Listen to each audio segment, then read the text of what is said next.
been a whirlwind of emotions for Brewers fans since that 14-game winning streak came to an end in Cincinnati a week ago Sunday.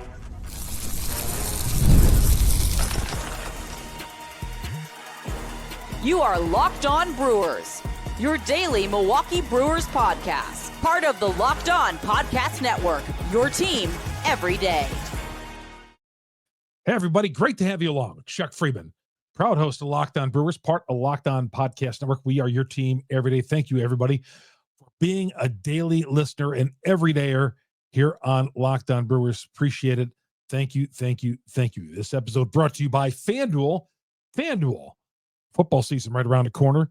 Visit the FanDuel app today and start planning your future bets right now. All right, coming up on the show today, the emotions of Milwaukee Brewers fans since that 14-game winning streak, up and down, all over the map.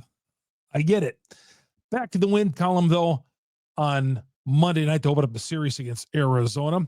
Got a couple of good things to talk about with the injuries with the Milwaukee Brewers, and we'll talk about Miz taking the hill coming up on Tuesday night. Need a longer outing from him. Hey, everybody. All right. The Brewers got a win on Monday night, and I chuckle because they got off to a 6-0 lead.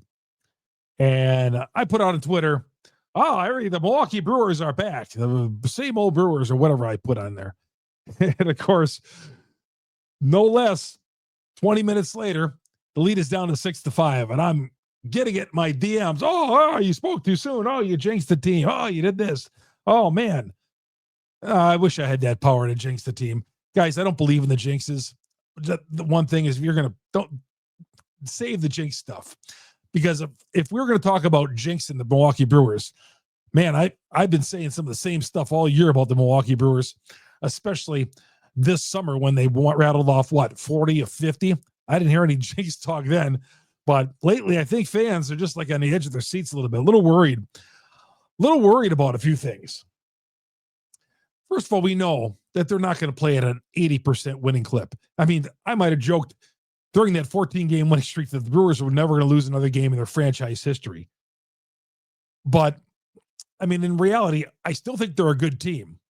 And I put on Twitter yesterday, I said, man, they are still the best team in baseball. Or no, I said it on the show. I said, they're still the best team in baseball.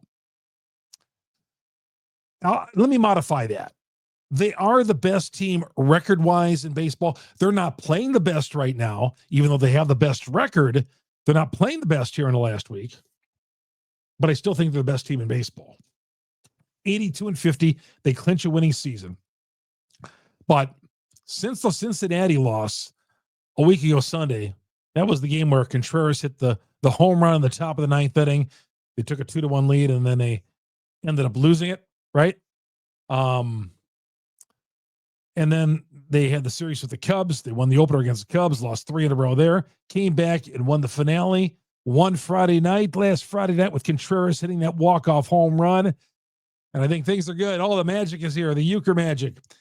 And then Saturday they get blown out for the first time in a long time. Man, there hasn't been too many blowouts. And then Sunday let the game slip away, 1 out away from winning the game. So emotions all over the place. But this is baseball. We know that. This is what it's up and down, man. It's up and down. But there's been a lot of ups with the Brewers. 82-50. I don't have to tell you, we'd all take 82-50. But I can't tell you how to fan at all, but man, we got a long way to go. And Brewers do have a 5.5-game lead on the Cubs. I believe it's 5.5 on the Phillies. Yeah, 5.5 on the Phillies. The Phillies got beat by the Mets. They got off to a 3-0 lead. And then the Mets just kind of boat raced them and beat them like 11-3. But yeah, is that 5.5-game lead safe? Absolutely not. So I get the nerve wracking, and I get it. We're all nervous because, man, a week ago doing this podcast, it was a 9-game lead when they played that first of a doubleheader at Wrigley, and they won. And then the night game was called off, and it was like, man, they got a 9-game lead. But man, those 4 games went quickly. Now I'll say this: the Cubs are going to have to play great baseball like the Brewers did, right? For that stretch. I mean, the Brewers were able to surpass the Cubs because the Cubs were playing .500 baseball. when the Cubs had that 6.5 game lead, the Brewers played, as we know, unbelievable baseball to not only catch the Cubs, but surpass the Cubs. It wasn't like the Cubs played horribly. It's just like the Brewers were just on fire to erase that deficit and take a 9-game lead. I mean, they had a 15-game turnaround in a span of 2 months. I mean, who does that? So I think for the Cubs, and they've won 8 of the last 10. They had an off day. They play San Francisco later on tonight on the West Coast, where the Brewers just saw. Hopefully San Fran can keep it going. The Cubs are going to have to continue at a torrid pace, and the Brewers would have to play 500 baseball for, the Cubs to do what the Brewers did to them. I don't see the Brewers playing lousy baseball. I mean, we keep thinking it, but it's not going to happen, right? They haven't played bad baseball, prolonged losing streaks in the 2 years that Murphy's been the manager, right? They don't go on those losing 9 of 10 and stuff like they don't.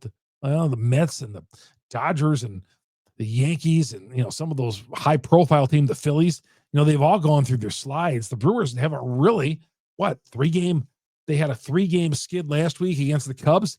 And the last time that happened, they had a 3-game losing streak was early May. So that's how consistent this Brewers team is.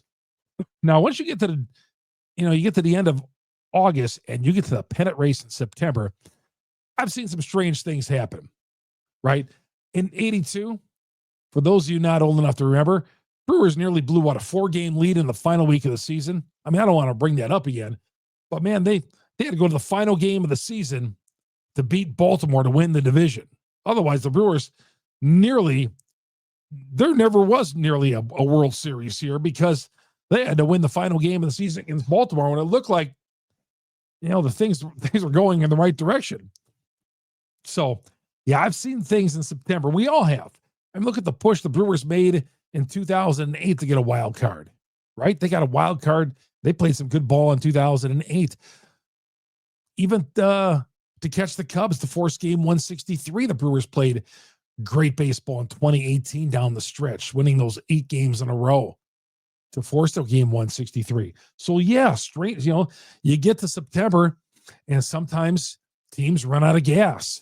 Now, cross your fingers that this doesn't happen for the Milwaukee Brewers because they've been playing at such a high level for the most part this summer that they don't run out of gas in September. Or they get boat raced by the Cubs like the Brewers did to them to take over the division lead. It's possible. It's possible. I still think the Brewers are the best team in this division, and I still think they're the best team in baseball. Yeah, there's teams that got, I've said this before, multi-million-dollar. Well, obviously, there's not an Ohtani on the Brewers. There's not a Bryce Harper on the Brewers. Brewers don't have those type of players, but they have gamers and they have guys who are given 100% effort. I was on ESPN Lacrosse on Monday afternoon. I'm on there Mondays at 4:30 talking Brewers baseball. And I was asked, about the division and about the Brewers holding these guys off. And I said, yeah, I this last week, those things happen in baseball. But certainly if the Brewers blew this lead, that happens. I don't think they're going to, but certainly there's been guys on this team that they're running out there who aren't everyday players. Sigler's not an everyday player. Monasterio's been great. Saw this tweet by David Casper. In the last 14 Ks, Monasterio's batting .406 with 2 homers and 8 RBIs. The Brewers are plugging in guys like that, and they're producing. Can that continue to happen until September? Can that keep going here for the next 30-some-odd games? Can the Brewers keep getting production out of guys who maybe are fringe Major League Baseball players? I'm not saying Monasterio isn't, but at least they're not. Monasterio's not a starter on a championship level team, but the Brewers have made it work with him. The Brewers have made this thing work without Churio for the month of August. Okay? They've done a lot of things here. And you cross your fingers and hope that they can cross the finish line. So I get that with Brewers fans, But I think there's an anticipation with Brewers fans because we have this thing, being a Wisconsin sports fan, that we think the roof is going to fall on us.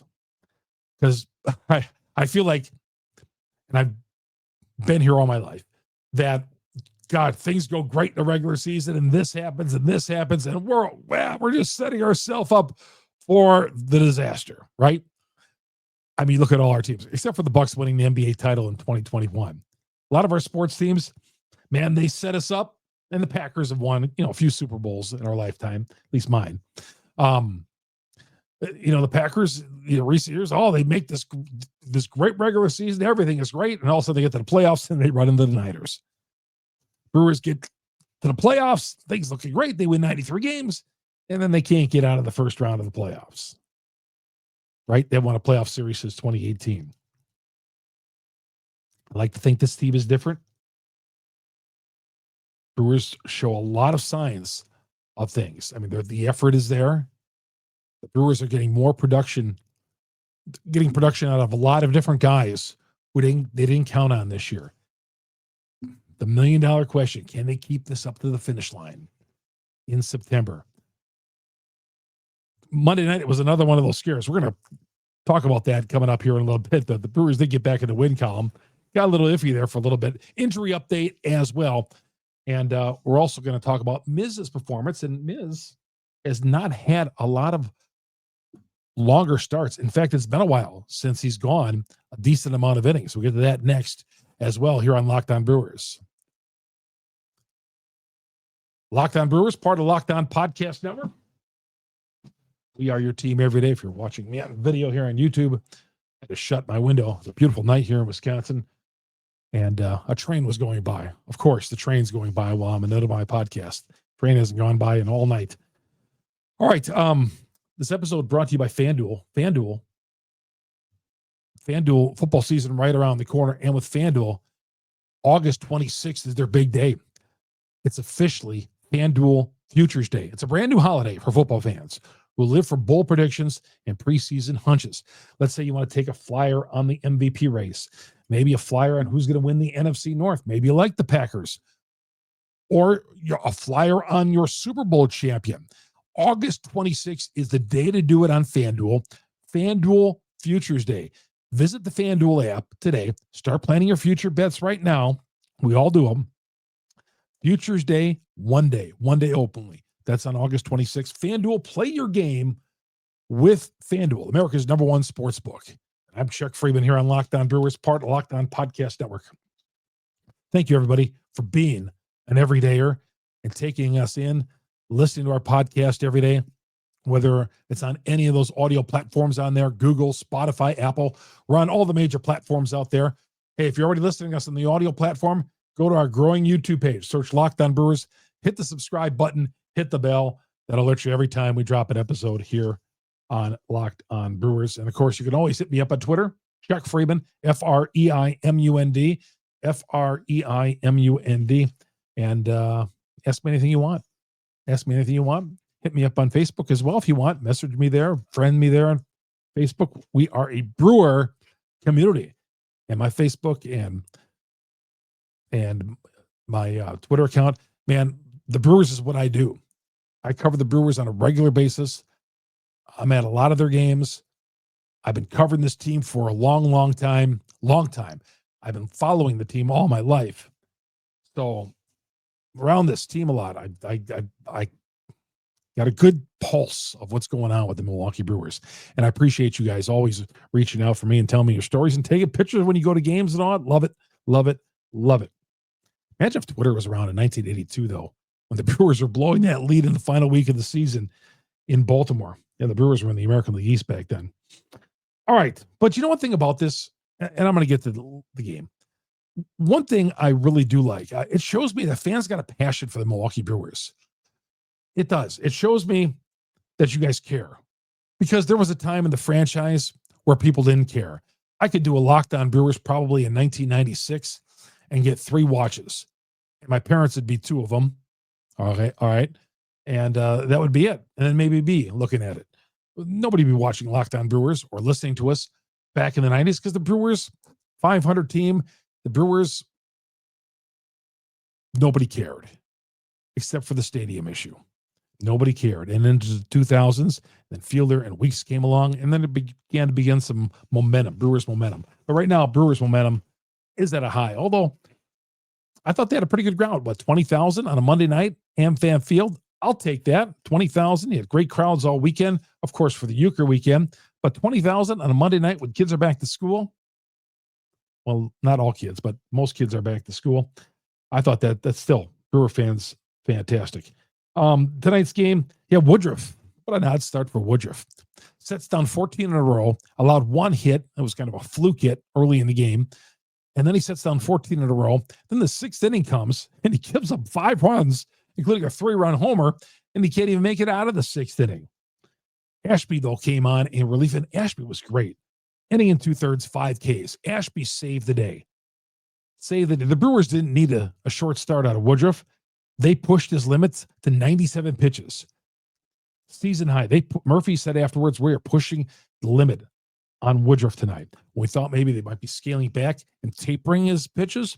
They pushed him to 97. But he had a rough sixth inning. We had 6-0 lead. Boy, there was some drama there. I can't lie, man. I was thinking that things were closing in, because the Brewers have come back and from big deficits before. And I was wondering if the baseball guys were turning on him and paying him back. But the Brewers got the win. Brewers in the bullpen. Uribe closed it out.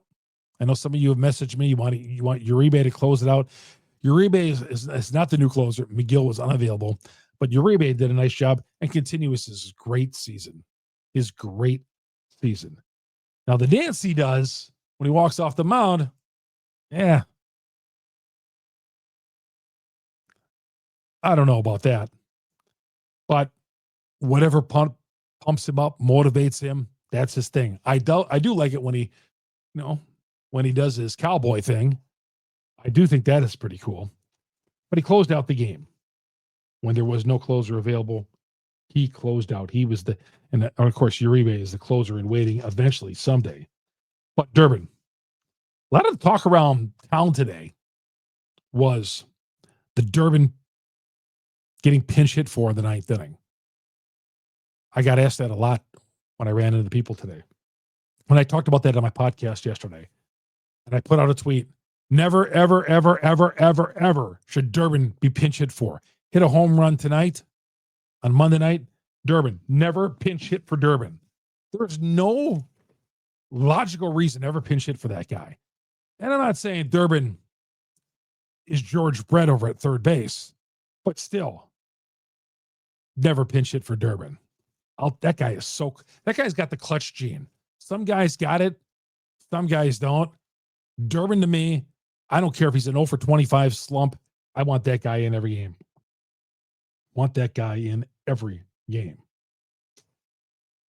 All right, couple of injury updates. Grant Anderson, who's made like 57 appearances this year. You wouldn't think he made that many, but he has 57 appearances on the injured list with ankle tendonitis. I feel like some Brewer, again, I'm going to take my temperature from people writing me and all that. People are very uncomfortable when Anderson comes in the game. Okay. He's been pretty good on the big picture. And I know there's been times he's given up some inherited runs, but it's not as bad as you think. It isn't. But there's a perception there when Grant Anderson comes into the game, people want to put their eyes over their hands over their eyes or duck underneath the coffee table because they're afraid of what's going to happen. Maybe it's the loss in Cincinnati. I know that bothered some people when Anderson was out. He was there pitching a couple of innings in that extra inning game. But Grant Anderson has actually been pretty good. He's not one of their top level guys. He's kind of like their 6th inning guy. But he's going on the injured list with an ankle. Easton McGee is recalled. It's his 5th different stint with the Brewers. Got an ERA of 7.36. Now, that guy might be a little worried when Easton McGee gets into a close game. But Grant Anderson seems to draw a lot of heat. Chad Patrick optioned on to AAA. Brewers recalled Tobias Myers. And this is what I've been saying. I said during this stretch of where the Brewers are playing every day, they don't have another off day until next Tuesday. That's a rare Tuesday off, the day after Labor Day. I don't remember ever the Brewers having a Tuesday off unless it's like early in the season after opening day on the road. But yeah, they have off next Tuesday. But while they're playing every game, they're going to continue to shuffle pitchers in and out. And in this case, Patrick gets sent down. Tobias Myers gets recalled. Ortiz was taking some grounders today. Comes off the injured list September 1st. That would be Labor Day. And Churio, Murphy says, Churio getting closer to a return. Getting closer to return. That's good news. I mean, obviously that adds extra punch to this lineup, but got to see Churio back in this lineup. Need him. Not only to win this division, close it out, but to win a World Series. And that's what we're all for, right? We're coming right back and talk about Miz pitching on Tuesday night and who he's going against. And he's got a tough customer opposing him on the mound, as well as the Brewers will have Game 2 with Arizona coming up on Tuesday night. That's next here on Locked On Brewers. Also, big fan of 5-Hour Energy. Time to fuel up and turn it up with 5-Hour Energy Transfusion. Grape, ginger, lime-flavored shots, bringing the iconic taste of a golf course favorite to a non-alcoholic boost. Perfect for sinking birdies or making that great memory of friends. I take one before I go out on the golf course, and mental clarity, a little bit of extra energy boost. I love cherry-flavored 5-Hour Energy, but 5-Hour Energy Transfusion, man, those are fantastic as well. And speaking of golf, man, golf right now, 5-Hour Energy is giving you a chance to win a dream golf trip for 2 to any golf tournament in the United States. Tee it up with the trip. Visit 5hewin.com for full rules and entry. No purchase necessary. Excludes the Masters golf tournament, and the contest ends on October 31st, 2025. But at the top, I talked about 5-Hour Energy Transfusion. Take one, maybe a little after lunch when you have that little energy dip. 5-Hour Energy Transfusion will work for you without question. And we're back here on Locked On Brewers. All right, let's shuffling through my notes here. Brendan Pfaadt on the hill for Arizona. 12-8 record, a 4.95 earned run average. Went 7 innings, a quality start, gave 2 earned runs on 5 hits against Cleveland back on August 20th. He's been pitching pretty good. Last 3 or 4 starts, real good for Pfaadt. He did get shelled back on July 23rd against Detroit. 7 runs in 4 1/3, 11 hits. It was not a good outing. Got very good command of the strike zone. Only history against him, the Brewers did not see him when they were out in Phoenix back earlier this year. Frelick and Terang each have 2 hits, but nobody's got more than 2 hits against Brandon Pfaadt. For the Brewers, Miz on the hill, and Miz has not gone more than 4 innings in his last 4 starts. Remember, he had the stint on the injured list as well with the contusion in his leg, but he has not gone more than 4 innings since July 8th versus the Dodgers. Yes. I mean, that's almost 2 months. A little under 2 months. He has not gone more than 4 innings. His last 4 starts, 3 2/3, 4 innings, 1 1/3, and 4 innings. Walks have been the issue. Bullpen better be ready tomorrow. His last start against the Cubs, remember that he walked the bases loaded, gave up a 3-run double last Wednesday to Michael Busch, and the Cubs went on to beat the Brewers in that game last Wednesday, and that extended the Brewers' losing streak to 3 in a row. But we'll see how long he goes. He's 4-2, a 4.19 earned run average now. Jacob Misiorowski, we remember how lights out he was to start the season. Been a little difficult for him, and the walks have been an issue, as we were talking about with Miz. But Arizona's a tough team. They got some guys in that lineup who can hit. But a disappointing season, just like San Francisco. San Francisco was in here last. That was a team that had visions of going to the playoffs and making the moves. Arizona They didn't think they were going to be sellers at the deadline. They didn't think they were going to be sellers. They thought they were going to build on what they did a couple of years ago when they made their deep run. But right now, Arizona is going nowhere fast. They sold off a couple of their pieces, Suarez in Seattle now. But Diamondbacks can still rise up. So they're not coming in here, and Milwaukee would be great to sweep these guys. But they got one series. We'll take it one game. Well, they got one game. We'll take it one game at a time in this. 2 more night games and then an afternoon game coming up on Thursday. And that's going to do it for the show today, the podcast. Thank you, everybody. Again, you get us on Google, Spotify, Apple. We're on all the platforms out there.